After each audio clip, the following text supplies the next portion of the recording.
Isa sa tunay na kailangan ng tao ay ito. Yung may nakakausap siyang matino, matalino, malawak ang isip, higit sa kanya.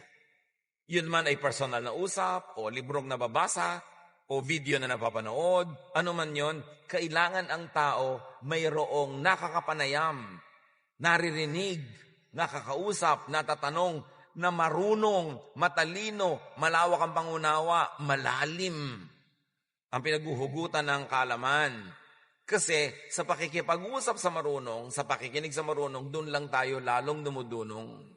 Kaya huwag mo laging piliin na ang kausap mo ay yung ikaw ang bida, ikaw ang pinakamagaling, ikaw ang laging malakas ang boses. Kung ikaw ang laging pinakamagaling, wala ka mapapala sa mga kausap mo. Wala ka matututunan, wala ka mapipick up. And I have seen many people in real life na hindi mo nakita ng 5, 10, 15 years, nung makausap mo, para ang liit-liit ng utak, ang kitid-kitid ng pananaw, ang babaw-babaw, kasi sa nakaraang 10, 15 taon, wala man lang nakausap na matino. Walang ginawa kundi magharap ng katatawanan.